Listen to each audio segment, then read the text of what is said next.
Oh, hey, how you doing, everybody? Put that down. How's it going, everybody? It's your old pal, Sam. Well, we're all still celebrating spooky season here at Creepy Acres. I know what you're thinking. Sam. Isn't spooky season over? I mean, Halloween's over. Isn't spooky season over? To which I say, was it over when Roseanne got kicked off her own damn show? Huh? And they had to rename it The Connors? Huh? Was it over then? Was it over on Happy Days when Fonzie jumped the shark and literally destroyed that show? No, it wasn't over. Was it over when George the Bishopville Lizard Man ran for president, only got one vote, and then decided to demand a recount, only to be humiliated a second time, losing both the popular vote and the Electoral College? Again, he only got one vote. Was it over then? Yes, but the point is, he knew when to quit. You gotta know when to quit, guys. You gotta know when to throw the towel. It's just common sense. But the point is, it's over when we goddamn say it's over. That's the point. Besides, we're going into Thanksgiving, into the holidays with a pandemic running rampant. I mean, I can't imagine anything more terrifying, anything scarier than that. You know what I'm saying? I mean, let's be honest. It's like playing Russian roulette with your family. Who's gonna kill Grandma? We all know who it is. It's gonna be Uncle Bobby. He hasn't been any good since Aunt Cheryl brought that son of a bitch home. You know what I'm saying? And anyway, the point is, today we are continuing our true life creepy encounters of the Creepy Acres crew. We only got a couple left, folks, so bear with us. Okay? Today we got Chad David coming in. So Chad originally started out as a writer on our show. And before any of you decide to get all smart with us, yes, it is written, you punks. And then, after we heard that smooth voice of his, my God, we just said, hey, you know what? Let's make him a narrator. And then eventually he took on the character of George the Bishopville Lizard Man. My God, that voice. It's like butter. If angels were made of butter, my God. Now he should be stopping by at any minute. Now, truth be told, there's a little bad blood between Chad and I. He and I do not see eye to eye because he keeps giving Antonio all the best lines. And frankly, it really upsets me. But to be fair, I am in almost every single video ever. So there is some trade-off, I guess. Anyway. So I put my best guy on it. He's out there now, somewhere out in the wild, tracking him down, and hopefully we'll be bringing him back so that we can exploit whatever thing has traumatized him to entertain you guys. All right? So there we go. All right. So, well, he should be here any minute, I guess.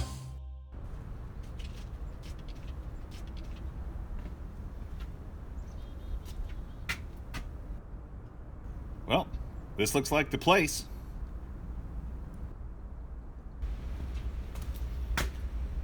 Oh.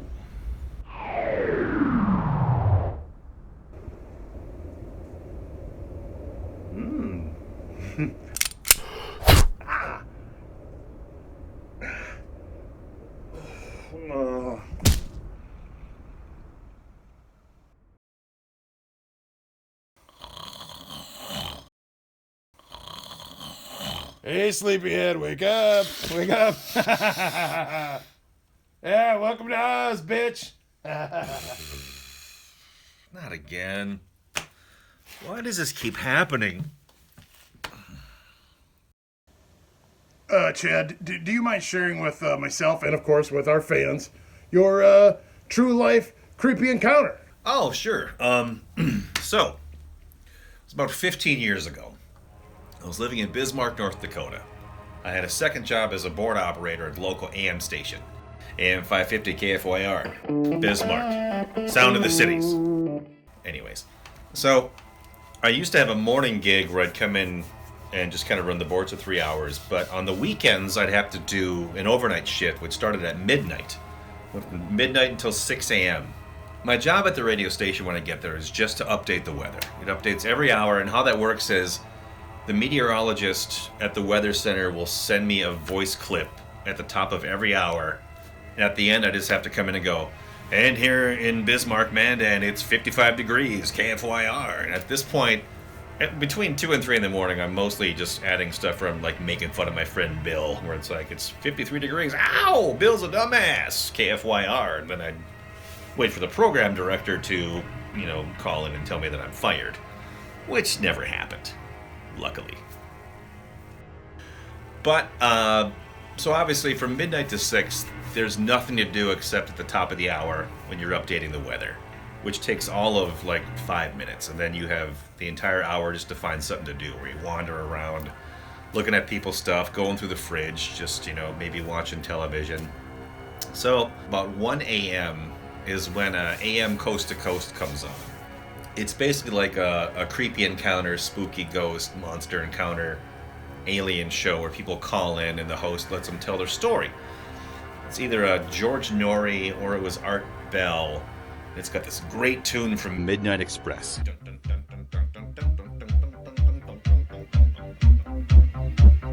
And then people come in, he's like, "Hi, I'm Art Bell, and tonight we're talking about the Kraken. We have Joan on line 4. Joan, have you encountered the Kraken?" Hi, Art. Yeah, we were out on the lake one day, and this big tentacle came out and took our dog. It's like that kind of stuff, and he's just like, And this goes on for about 2 hours. So, if it's a good episode, I'll listen to it. This one wasn't particularly interesting. I think it was about oversized birds stealing cattle or something, and I was like, well, whatever, it's like, and the little one went outside, and I turned around and came back, and she was gone, like that kind of stuff. And so I kind of decided to go outside, and the exit door from this studio is about maybe 15 yards. You could walk out. If the phone rang, I could come tearing back in, no problem, get it by about ring 3.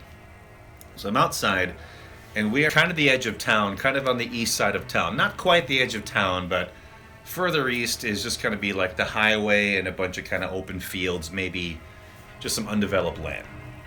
To the west is downtown Bismarck, which is maybe between 2 and 4 miles. Like it's not a huge distance, but it's far enough where you're kind of looking through neighborhoods. And so I'm standing outside. It's a beautiful night. I'm a little buzzed because I came straight from the bar. And I'm looking downtown, and it's just a peaceful night, and the stars are out, and then I kind of notice this red light, come in and kind of go towards downtown. I mean, this is an area where you see a lot of planes and helicopters. Like, it's not uncommon to see red flashing lights in the sky, usually on an aircraft. But I realize this thing's moving really fast, and there's no sound. There's no jet wash sound. There's nothing, no whooping of a chopper, which is always louder than a jet because it's, closer to the ground.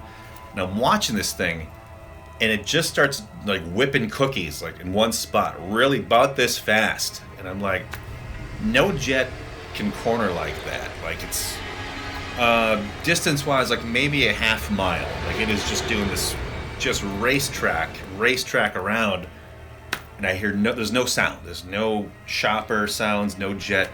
This is going so fast. I'm like, either this guy is testing the limits of a secret craft or he's just trying to wait until the helicopter stalls. This is just weird. And I'm watching it. I hear the phone ring. So I go tearing back inside. Oh, hello, AM 550.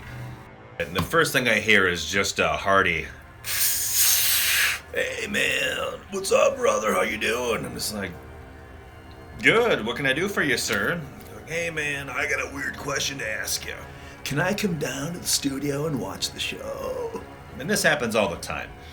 Some people who are up late assume that what's on the radio is happening in studio, it's being recorded in studio. Nowadays, that makes sense, because there'd be podcasts, maybe they're live, or broadcasting. But back then, people thought the show, Coast to Coast AM, was happening in our studio. I have to explain to the guy, "No, sir, it's not happening here. It's broadcast from the Philippines, and we just play that recording." "Oh, sorry, man. Oh, really? I did not know that. Sorry, man. Also, I don't know you. Please don't come down here and murder me." "So, man, you listening to the show tonight? It's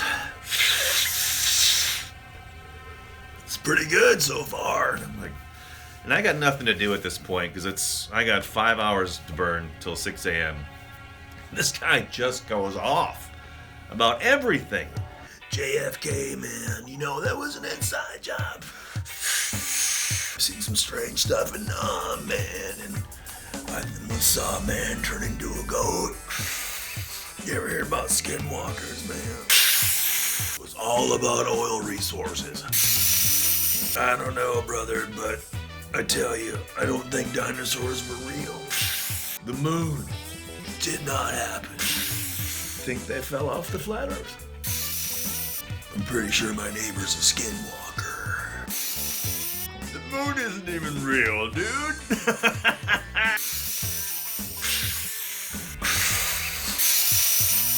So I listened to this guy for about an hour, and there's a lot of inhaling going on. I was getting a contact high from the phone. Okay, so 45 minutes later, my attention span's gone, and my attention span ran at about 20 minutes in, but this guy just would not take the hint, and I'm far too Midwestern just to hang up the phone on this dude. I'm like, that's great. Well, I gotta get back to it. Yeah, I suppose, man.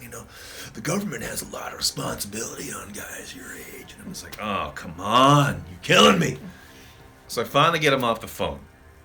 I go back outside to see if this UFO is still out there. I'm calling it a UFO. I don't know yet. It's a light. I walk back outside to see if this light is still kind of whipping cookies out there.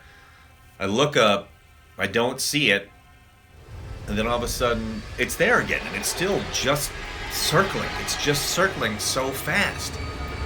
And I'm just mesmerized by it. I'm like, once again, I'm like, this can't be a jet. Is it a jet? It can't be a jet. It's also, aside from crickets, it is dead quiet outside. And I'm watching this thing, and I'm like, well, clearly, okay, it's got to be an aircraft. It can't be anything else. My imagination's running away with me. Whatever. And then all of a sudden, it stops. It stops. Dead stops. Zero momentum. Impossibly stops. And I'm like, oh. It's like, oh, wow. At this point, I'm not quite in shock, but I'm like, okay. And then it slow, it shoots off. And it literally goes and disappears across the horizon. And I'm just like, I should go back inside. I feel like if every alien movie you've ever seen, they don't see me here. Light. Like, yeah, they see you, dude. So I go tearing ass back inside. I lock the door. Like, like that's going to matter. I'm like, I've had enough. Waiting for the Elliot kind of stuff, Phone rings again. I'm just like, no. Go in. Once again. Yeah, brother, I'm kind of bored. Is it okay if we chat for a while? And I was like, oh, you know what? Yeah, let's chat for a while. Let's chat. I just saw a UFO, I think. Yeah, that red thing in the sky? And I'm like, what? And he's like, oh, yeah, that's like the third time this month, man. And I was like, what? So apparently I'm not the only one that saw this, and I never got my buddy's name. Never did find out what it was. I haven't talked to anybody else who knew what it was, except for this weird Vietnam vet guy on the phone who apparently seen it before and thought we were filming the show in the radio station. Never heard from that guy again either. I worked Saturdays after that for about another year. Never heard back from that guy. Never saw the lights again.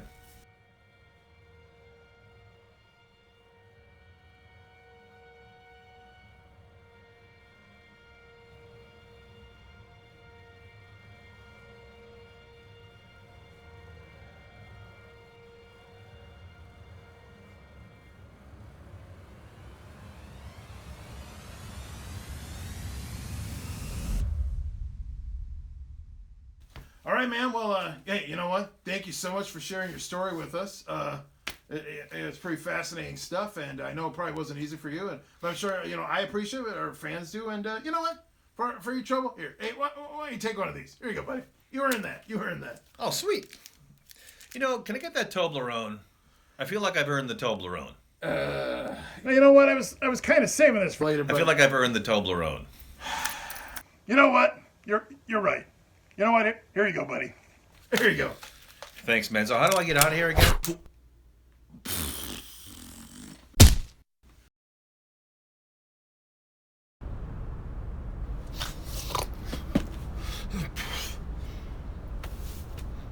Oh, I took the Toblerone. And my wallet. God damn it. I don't know why I go on this stupid show anyways, man.